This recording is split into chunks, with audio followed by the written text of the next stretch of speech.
Amis Scorpions, bonjour, bienvenue sur la chaîne. J'espère que tout le monde va bien. On se retrouve les amis pour aller voir vos énergies pour cette fin de mois de mars.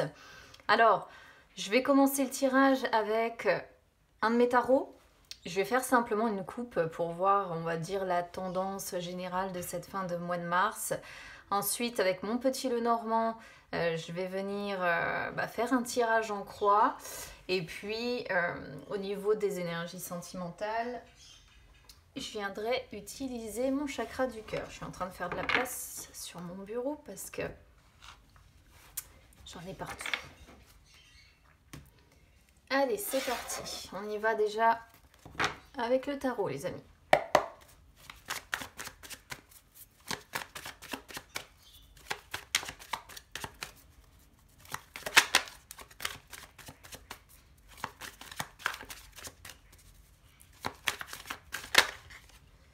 Alors, on a le 2 d'épée qui s'est retourné, on a le 2 de denier, on est dans les doutes là pour certains scorpions, on est dans l'hésitation, on hésite entre deux choix, deux personnes peut-être, si ça vous parle au niveau sentimental,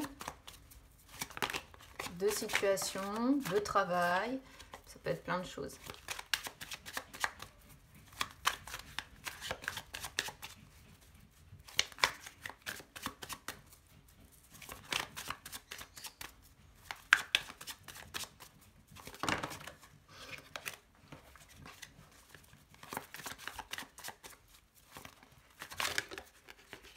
Le diable aussi, il y a de la dépendance, quelque part.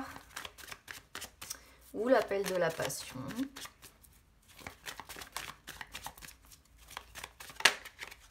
La triangulaire, ok, qui se retourne. Encore.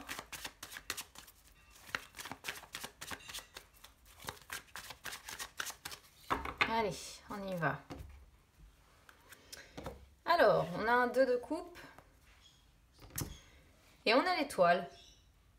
Bon, bah, c'est pas mal. Alors ici, c'est une coupe quand même très sentimentale, hein, parce que le 2 de coupe, vous le savez, c'est la relation voilà, de couple que l'on peut avoir. Alors évidemment, le 2 de coupe, il ne parle pas spécialement aux personnes qui sont célibataires. Hein. Après, ça peut représenter l'attirance, si vous êtes célibataire, que vous avez pour quelqu'un. Mais ici, il y a de l'amour, ça peut représenter une relation que vous avez, peut-être une relation harmonieuse, hein, parce qu'avec l'étoile, c'est voilà, l'étoile est une très très belle carte, très bel arcane majeur. Ça peut représenter un mariage, hein, le fait d'être marié. Mais généralement, le 2 de coupe, même si on est marié, c'est vraiment la relation où il y a des échanges intenses, où il y a de l'équilibre, où les émotions, les sensations sont sublimées. Ça peut montrer des réconciliations aussi. Pourquoi pas, si vous attendez des réconciliations, ça peut montrer voilà, que vous savez vous écouter, vous savez communiquer, vous savez... là, de toute façon, je vous dis, hein, avec l'étoile, on ne peut pas avoir quelque chose de mieux. C'est vraiment... une très très belle carte. L'étoile, c'est pareil, hein. L'étoile, c'est l'optimisme, c'est le bien-être. Donc, on voit un couple qui se sent bien ou qui va bien, un couple en paix. L'étoile, c'est l'amour inconditionnel, c'est le fait d'être, comment dire, désintéressé dans le sens où il n'y a pas, contrairement au diable qui s'est retourné tout à l'heure, il n'y a pas de dépendance, il n'y a pas tout ça, on est dans l'amour inconditionnel. Ça peut montrer qu'il y a peut-être un couple là qui est en train d'effectuer une prise de conscience aussi, afin de mieux se connaître. Hein. Mais quoi qu'il en soit, il y a de la communication, on donne, on reçoit, et c'est plutôt pas mal. Roi de coupe derrière, il y a un père probablement avec ses enfants ici, 2 enfants peut-être, et la maman très protectrice. Donc... la coupe est pas mal. Après, si vous n'avez pas d'enfants, les valets représentent toutes les nouveautés aussi, les changements que l'on apporte. Alors, hop, je vais mettre ça de côté du coup. Et puis, écoutez les amis, on va aller voir ce que réserve le petit Lenormand. C'est parti.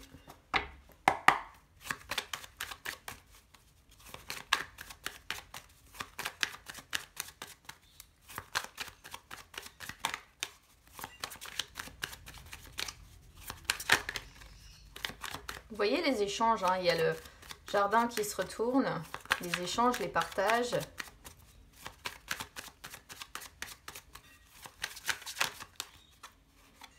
La cigogne, hein, l'amélioration, le changement, encore une fois.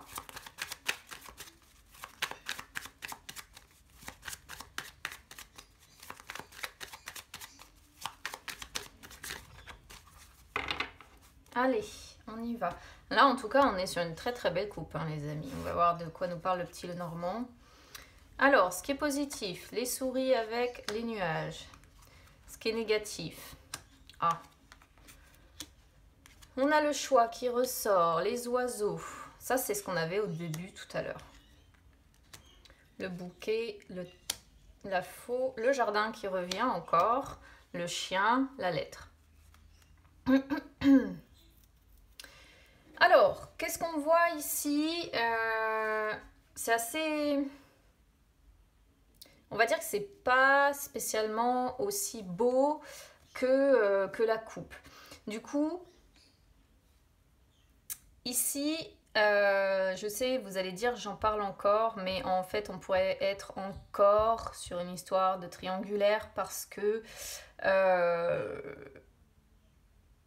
vais vous expliquer pourquoi. Alors, déjà, ce qui est positif. C'est vrai que les souris, c'est pas l'une des plus belles cartes qu'on peut avoir dans le petit Lenormand. Hein.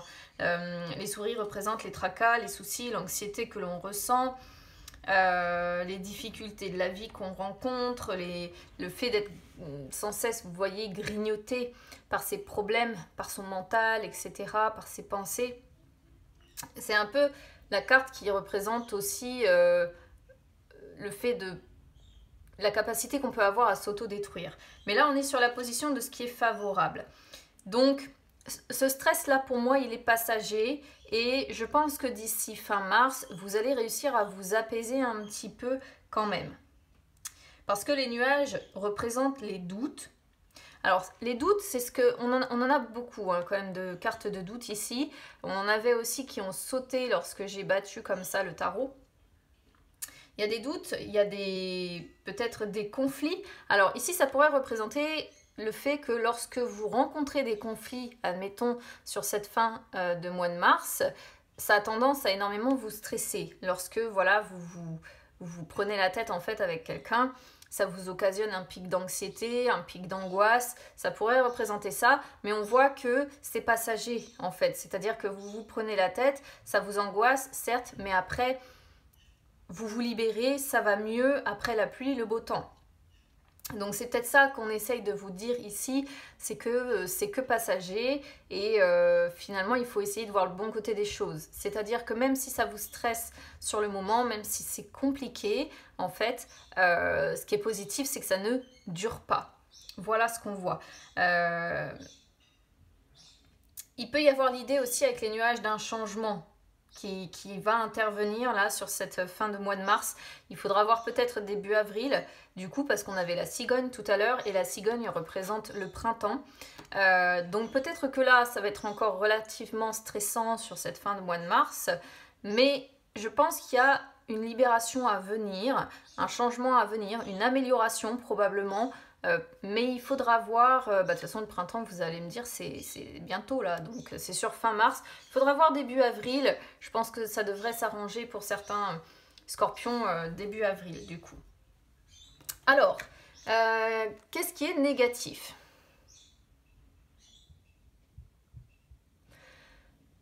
Alors, je dirais que ici, les lys,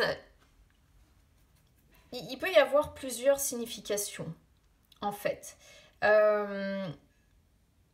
peut-être que justement au sein de votre foyer, ça manque de paix, ça manque de calme. Mais alors, je ne comprends pas auquel cas pourquoi on a l'étoile, parce que l'étoile représente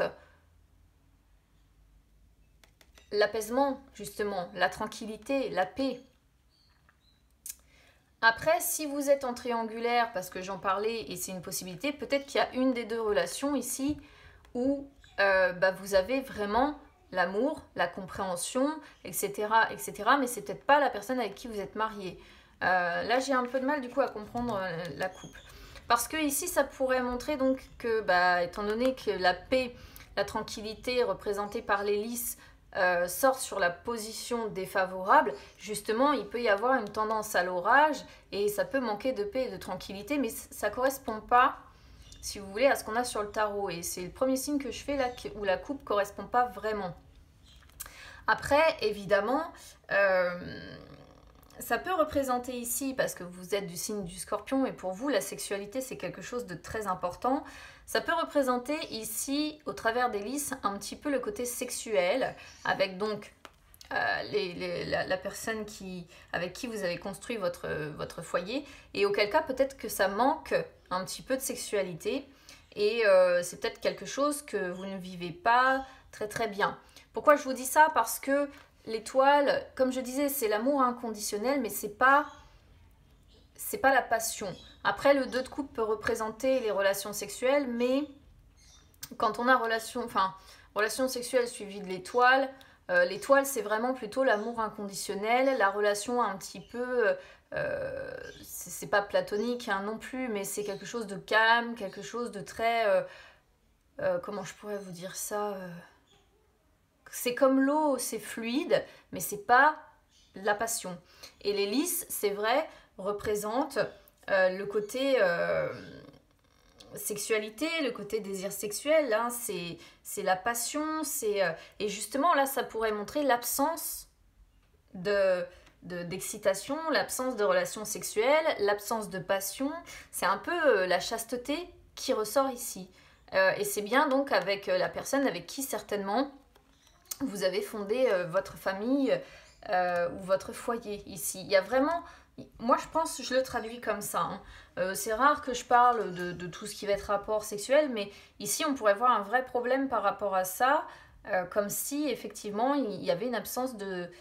C'était voilà, une absence de rapport avec une absence d'excitation et finalement vous êtes tombé dans la chasteté dans cette relation. Ce qui ne veut pas dire que cette relation ne marche pas, mais voilà, vous êtes Scorpion hein, et le signe du Scorpion, pour vous, le désir, la passion, les relations sexuelles, c'est quelque chose d'important.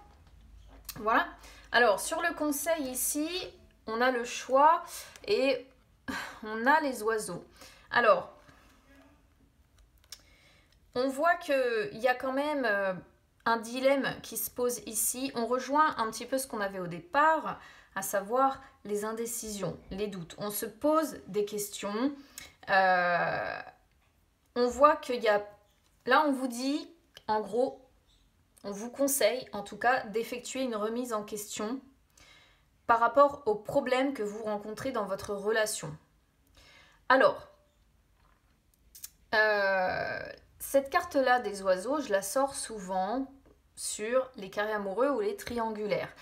La carte du choix, c'est aussi la carte qui sort quand on se pose la question « Qu'est-ce que je fais? Est-ce que je vais vers telle personne ou est-ce que je vais vers mon amant ou mon amante ?» ici. Là, on pourrait voir quand même effectivement un problème de choix par rapport à ça si vous êtes dans cette situation-là. Et auquel cas, on vous conseille effectivement de faire une remise en question par rapport à ça, de vous poser les bonnes questions et de réussir en fait à sortir de ce dilemme, à sortir de cette réflexion et de réussir en fait à un moment donné à prendre une décision concernant votre avenir. Voilà. Et on vous conseille aussi la communication. C'est-à-dire que je pense que ce n'est qu'au travers de la communication, des échanges verbaux, oraux, que vous arriverez à un moment donné ou un autre à prendre une décision si vous êtes effectivement en situation de triangulaire ou de carré amoureux. Alors, si vous n'êtes ni en carré amoureux ni en triangulaire, ici c'est tout simplement peut-être le fait de parler à votre partenaire. Mais de parler, c'est pas les conversations, il ne faut pas que ce soit trop sérieux, c'est ce qu'on vous dit ici. Il faut que vous ameniez le sujet de façon plus légère. Hein, et pour ne pas, si vous voulez, amener un malaise, amener des tensions supplémentaires et créer de la distance. Parce qu'on pourrait voir que si ça devient peut-être trop sérieux, c'est ce qui pourrait se passer. D'accord? Donc on vous conseille vraiment de communiquer pour en fait faire comprendre à votre partenaire ce que vous vivez mal ou ce qui se passe, ou peut-être tout simplement ici ce manque de passion, ce manque de relation, ce manque de lien fort, hein. On voit que moi c'est ce que j'ai la sensation, quelque chose de très presque platonique en fait qu'on a ici. Oui, ça fonctionne bien, oui, on s'entend bien, mais c'est platonique et c'est calme, c'est voilà, c'est tout ce que je vous disais tout à l'heure, c'est l'amour inconditionnel, on vit comme ça, on se contente de ça, mais je pense qu'il vous manque un petit quelque chose, voilà, quelque chose qui vous réveille un petit peu tout ça, et bah, vous avez peut-être tout simplement espoir à un moment donné ou un autre que les choses... l'étoile c'est pareil, l'étoile c'est l'espoir, donc peut-être que là vous avez espoir que les choses changent aussi, on pourrait du coup traduire cette coupe comme ça, l'espoir que les choses s'arrangent si c'est compliqué, l'espoir qu'il y ait plus de compréhension, qu'il y ait plus de paix, qu'il y ait plus de transformation personnelle qui se mettent en marche. Là du coup la coupe elle me semble plus, comment dire, plus claire dans ce sens-là, plus claire dans le sens avoir de l'espoir que bah, peut-être en fait avoir de l'espoir de quelque chose de plus, que l'on se rapproche, voilà, que l'on se rapproche physiquement, que l'on se rapproche. Moi, c'est du coup comme ça que je vais la voir, la coupe. Au départ, j'étais partie sur autre chose, mais au vu de ce que j'ai là, je réadapte un petit peu mon premier sentiment. En fait, au départ, je pensais vraiment qu'on était sur quelque chose de très très beau, même si j'avais eu d'autres cartes juste avant qui laissaient totalement penser ça d'ailleurs. Mais bon. Alors, sur la réponse, on a le bouquet avec la faux. Il y a une décision ici à devoir prendre. Une décision qui peut être difficile, mais qui est nécessaire. Ça peut être une décision effectivement de rupture pour certains, ou alors ça peut être une décision pour une meilleure, entre guillemets, récolte derrière. Mais c'est une décision que vous devez prendre pour plus d'amour, plus de passion, plus d'estime, plus de joie, plus de bonheur dans votre vie. Et on sent vraiment qu'il y a quelque chose à travailler de ce côté-là. Quelque chose à travailler de ce côté-là. Il y a un manque, je pense que vous manquez d'amour, vous manquez de passion, il vous manque quelque chose. C'est, comme je le disais tout à l'heure, très probablement un amour presque devenu platonique. Et dans les positions où sont sorties les cartes, ça fait penser à ça. Et on peut rajouter même du coup, comme je disais, certains conflits comme ça, des périodes un peu orageuses qui vous stressent. Et vous, je pense que c'est pas quelque chose qui vous convient en fait. C'est pas quelque chose qui vous convient. Vous voudriez des propositions qui amènent plus de joie, qui amènent plus d'amour, de passion, d'estime. C'est ce que vous voulez et vous savez que vous avez une décision importante à prendre par rapport à ça si vous êtes dans ce cas-là. Tout simplement parce que je pense que ça ne vous convient plus. Alors en attendant, en résumé, vous voyez, on a les échanges avec les amis. Les amis ici, alors les amis ou bien les personnes de confiance, les personnes loyales.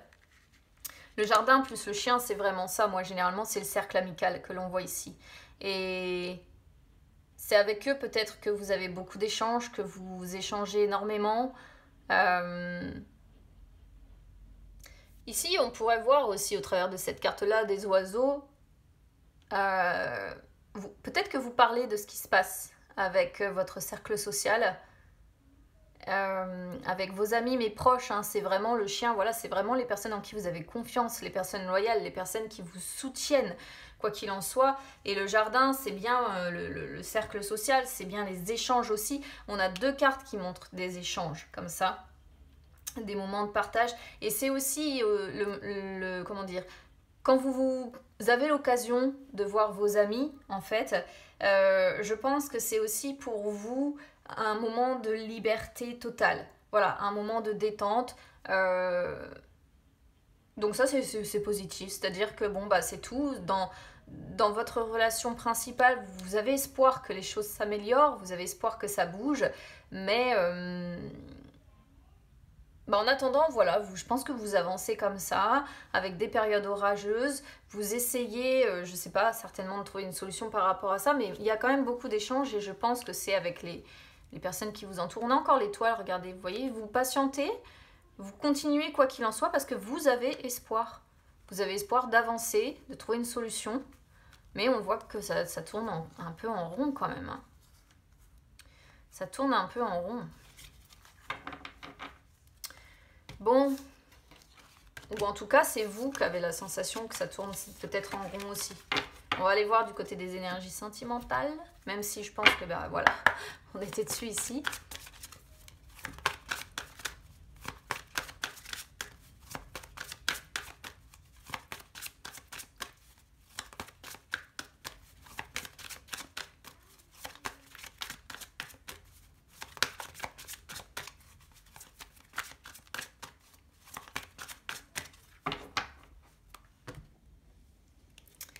Alors, blocage à mémoire karmique et âme sœur flamme jumelle. Alors, blocage à mémoire karmique, c'est une carte assez spécifique parce que c'est vrai que ça peut montrer que vous êtes sur une... En fait, à l'heure actuelle, pour les personnes qui sont concernées, vous êtes certainement dans une relation karmique. C'est certainement pour ça que c'est compliqué. C'est-à-dire que vous avez des leçons à apprendre avec cette personne. Mais là, à l'heure actuelle, ben, le lien karmique en fait qui vous unit fait que il y a des blocages qui perturbent, qui empêchent la réalisation de vos projets, ce qui fait que vous vous rendez compte qu'il y a des choses qui ne vont pas.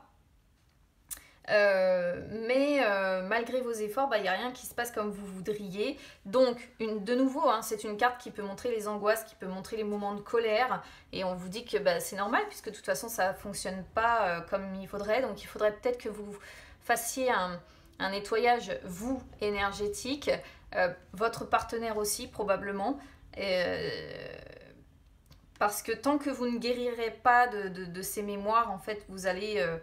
continuer à vous autodétruire en fait, et ça c'est pas et on voit hein, âme sœur flamme jumelle, c'est tout à fait ça, c'est tout à fait ça, c'est-à-dire que c'est âme sœur flamme jumelle. Pour les personnes qui ne connaissent pas, je vous invite à vous renseigner hein, sur le lien d'âme jumelle, parce que c'est une relation où généralement il y a une très très forte connexion. C'est une personne qui vous perturbe fortement, et vous êtes destiné en fait avec cette personne à vivre quelque chose de très fort, mais on voit que il y a quelque chose qui bloque. Il y a quelque chose qui bloque pour que ça se passe bien en fait. Et généralement ça montre, âme sœur flamme jumelle, que ça peut être très intense, aussi bien dans le bon sens que dans le mauvais sens. Ce qui fait qu'il y a des instants où vous pouvez avoir l'impression de ne pas reconnaître vos réactions, et c'est normal parce que c'est une relation qui peut vous porter aussi bien vers le sommet, comme vous faire connaître les pires ténèbres de ce qu'il y a en vous en fait. Donc il faut que vous fassiez confiance à l'univers, que vous lâchiez prise, et même si c'est compliqué et chaotique par moments, vous avez quelque chose à apprendre avec cette personne.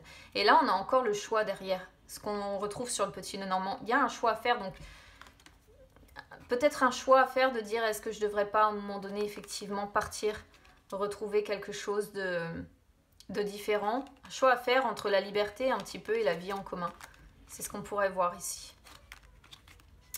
Voilà pour vous, amis Scorpions. Bah écoutez, n'hésitez pas du coup à me dire comment ça aura résonné avec vous.